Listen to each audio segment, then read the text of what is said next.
Remarkably well, all things considered. I've got a couple of big holes in my leg, and last night they pulled out a 3-inch piece of shrapnel from my back that I didn't know was there, but, you know, all things considered, treatment has been second to none. I'm okay.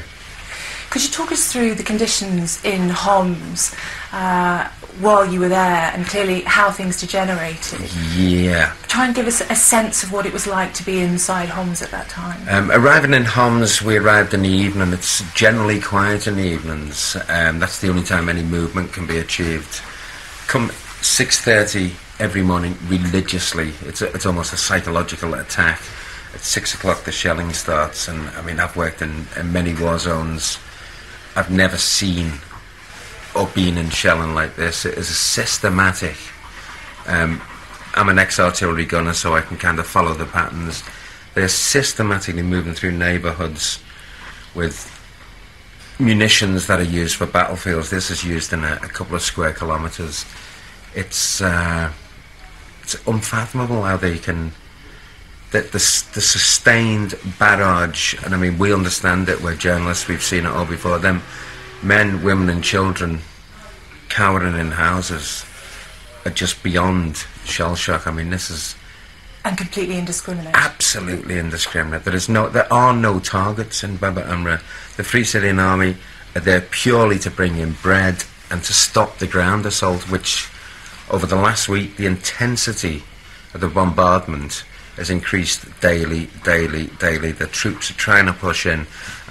It's an attempt at massacre, and I mean, it's horrifying to think that that's the part we're seeing. You know, once the cameras are gone, as they are now, God knows what's happening. Any talking now is too late.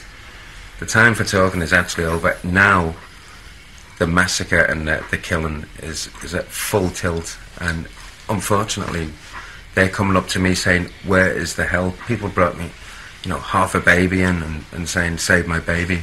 Where's the help? And I have no answer. I don't know how we can stand by and watch this. There's not a war, it's a massacre. There's an indiscriminate massacre of men, women, children. And what about the humanitarian situation in terms of power, food, etc.? How desperate was it? There is no power. There's no water. The hospital had no water. Food is down to meagre, what's left, biscuits. It's more than a catastrophe. It's snowing there now. These people can't light fires. The troops are in on the ground. It's a complete failure. In years to come, we're going to sit and we're going to go, how did we let this happen under our nose? And the big problem now is Homs was well organised as regards media. We could get the YouTube clips out. We managed to get in. Once Homs has gone, I could not communicate with the town of Hama, just up the road. The Free Syrian Army can't communicate. What do you think that the people in Homs would like you to say on their behalf? I would say, you know, somebody please forget the geopolitics, forget the meetings, forget all of that, do something. Because as I'm talking to you now, they're dying. They would say, please send help. They need help.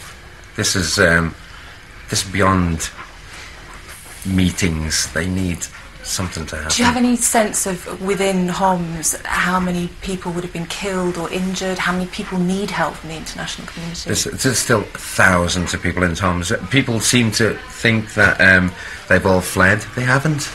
They're living in bombed out wrecks. There are children 6 to a bed, rooms full of people waiting to die. They're waiting to die, and they see no relief. They see nothing other than waiting for the moment the soldiers come in or the shell comes through the door, and it's happening. It's not an imaginary thing.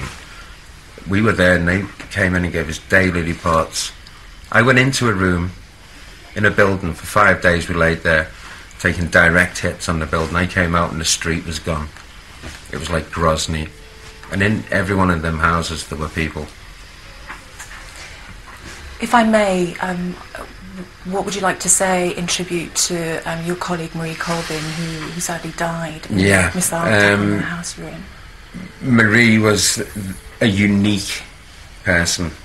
To work with her was just an absolute privilege. She was tenacious, one of the bravest people I know, and to be quite honest, if we never get the choice of how we die, but Marie died doing something she was completely passionate about. She was in one of the most dangerous situations in the world at this current time, and she just wanted to tell the truth. She was horrified. That's why I feel I don't want to talk about me and that, you know, what was happening to them people.